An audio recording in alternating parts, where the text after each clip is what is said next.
Hello friends, welcome to my YouTube channel. இன்றைக்கி நம்ம என்ன பார்க்க போகிறோம் அப்படின்னா மினி பன் தான் பார்க்க போகிறோம்.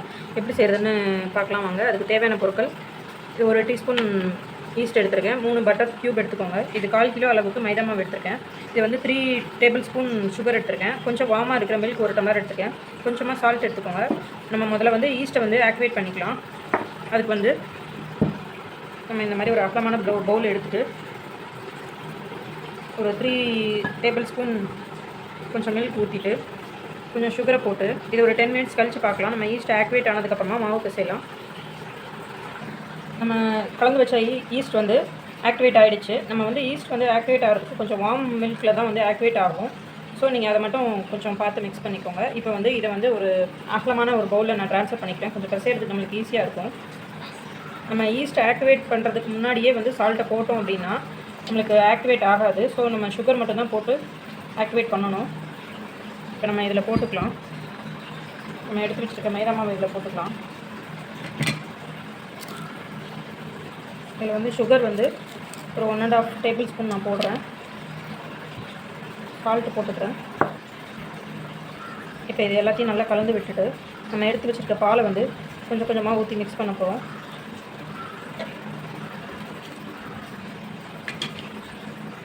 நான் மிக்ஸ் பண்ணிவிட்டு காமிக்கிறேன் உங்களுக்கு. பால் மட்டுமே ஊற்றி பிசைஞ்சுக்கோங்க, தண்ணி எதுவுமே வேண்டாம். கொஞ்சம் ரொம்ப டைட்டாக பிசையாமல் கொஞ்சம் ஓரளவு லூஸாக பிசையணும். நான் கொஞ்சம் பாதி மிக்ஸ் பண்ணிவிட்டு காமிக்கிறேன். இப்போ நம்ம மாவு நல்லா மிக்ஸ் பண்ணி விட்டாச்சு. நம்மளுக்கு முதல்ல வந்து இப்படி கையில் ஒட்டுற மாதிரி இருக்கும். கொஞ்சம் கண்டினியூவாக பிசைஞ்சிக்கிட்டே இருந்தால் கையில் ஒட்டாமல் வரும். ஸோ ஒரு 5 மினிட்ஸ் கொஞ்சம் நல்லா பிசைஞ்சிக்கோங்க. இப்போ நம்ம மாவு நல்லா கலந்து விட்டாச்சு. இந்த ஸ்டேஜில் வந்து நம்ம எடுத்து வச்சுருக்க அந்த 3 கியூப் பட்டர் வந்து இதில் மிக்ஸ் பண்ணி நல்லா பிசைஞ்சுக்கோங்க. பட்டர் வந்து ரூம் டெம்பரேச்சரில் இருக்கிற மாதிரி எடுத்து வச்சுக்கோங்க. நீங்கள் செய்கிறதுக்கு ஒரு 10 மினிட்ஸ் முன்னாடி வெளியே எடுத்து வச்சுக்கோங்க. அப்போனா தான் மிக்ஸ் ஆகும். நம்ம பட்டர் போட்டு நம்ம நல்லா இப்படி கொஞ்சம் கலந்து விட்டு பிசைஞ்சிக்கலாம். ஃபஸ்ட்டு வந்து மிக்ஸ் ஆகாத மாதிரி தெரிஞ்சாலும் நம்ம பிசையும் போது நம்ம ஹீட்டில் வந்து மாவு நம்ம கையில் வந்து பிசைகிற ஹீட்லேயே வந்து பட்டர் வந்து நல்லா மாவு கூட ஆட் ஆக ஆரம்பிக்கும். ஸோ நல்லா இப்படி ஒரு 5 மினிட்ஸ் வந்து பிசைஞ்சுக்கோங்க. இப்போ நம்ம பட்டர் போட்டு நல்லா பிசைஞ்சாச்சு. நான் ஒரு 5 மினிட்ஸ் பிசைஞ்சிருக்கேன். மாவு நல்லா ஒரே அளவுக்கு வந்துடுச்சு. இப்போ நம்ம இது மேலே வந்து கொஞ்சம் எண்ணெயை வந்து க்ரீஸ் பண்ணி விட்டுட்டு மூடி வைக்க போகிறோம் ஒரு 1 ஹவருக்கு. வெயில் வந்து இப்போ ஜாஸ்தியாக இருக்கிறதுனால ஈஸ்ட் வந்து டக்குன்னு வந்து புளிக்க ஆரம்பிச்சிடும். ஸோ 1 ஹவரில் நம்ம வந்து ப்ராசஸை ஸ்டார்ட் பண்ணிடலாம். 1 ஹவர் கழிச்சு நான் எப்படி இருக்குன்னு காமிக்கிறேன் உங்களுக்கு. இது வந்து நம்ம இப்போ இந்த மாதிரி மாவு இந்த அளவுக்கு வச்சுருக்கிறது இது இன்னும் டபுள் ஆகும். அதுக்கப்புறமா தான் நம்ம வந்து செய்ய ஆரம்பிக்க போகிறோம். ஸோ நம்ம இது இப்போ இதில் எண்ணெய் வந்து தடவிட்டு நம்ம ஒரு ஷீட் வச்சு மூடி வச்சிடலாம். கொஞ்சம் எண்ணெயை வந்து இப்படி அப்ளை பண்ணி விட்டுக்கோங்க.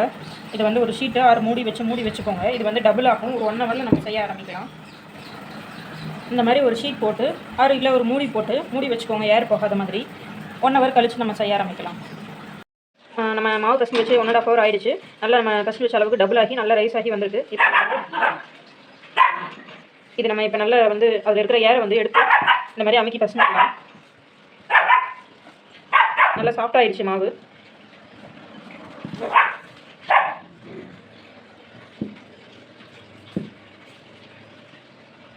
எடுத்துட்டு இந்த மாதிரி இருக்குது. நம்ம இப்படி உள்பக்கமாக இப்படி மடித்து விட்டு கொஞ்சம் பண்ணை வந்து ஓரளவு ரவுண்ட் ஷேப்புக்கு வந்துட்டு நம்ம ரெடி பண்ணிக்கலாம்.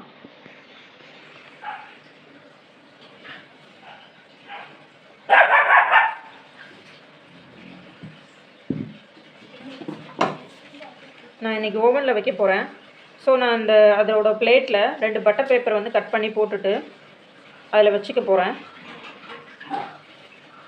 உங்களுக்கு பெருசாக வேணும்னா ஷேப்பை வந்து கொஞ்சம் பெருசாக ரெடி பண்ணிக்கோங்க. நான் இன்றைக்கி மினி பண்ணுங்கிறதுனால சின்னதாக வந்து ரெடி பண்ணி வச்சுருக்கேன். நம்மளுக்கு வந்து இந்த மாதிரி வெடிப்பு இல்லாமல் ரெடி பண்ணி வச்சுக்கலாம். நான் ரெடி பண்ணி வச்சுட்டு காமிக்கிறேன். பிளேட் இந்த மாதிரி ரெடி பண்ணி வச்சுக்கோங்க. நம்ம வந்து ஓவனை வந்து 175 டிகிரியில் 10 மினிட்ஸ்க்கு ப்ரீ ஹீட் பண்ணி வச்சுட்டு அதுக்கப்புறமா நம்ம வந்து உள்ளே வச்சுக்கலாம். நான் வந்து அவன் வந்து ஆன் பண்ணி கன்வெக்ஷன் மோடில் 170 டிகிரியில் ப்ரீ ஹீட் பண்ணி வச்சுருக்கேன். இப்போ டைமர் முடிஞ்சதுக்கப்புறமா நம்ம வந்து ரெடி பண்ணி வச்சுருக்க பன்னை தூக்கி உள்ளே வச்சுக்கலாம்.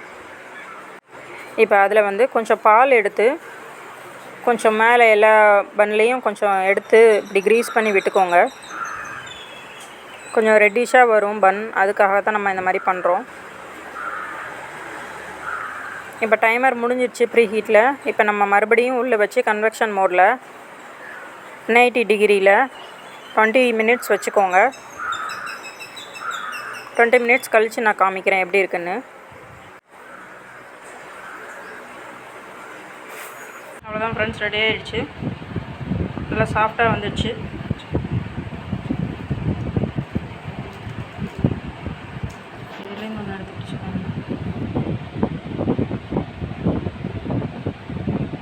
நல்லா சாஃப்டாக வந்துடுச்சு. வீடியோ உங்களுக்கு பிடிச்சிருந்தா லைக் பண்ணுங்கள், ஷேர் பண்ணுங்கள், சப்ஸ்கிரைப் பண்ணுங்கள். தேங்க்ஸ் ஃபார் வாட்சிங்.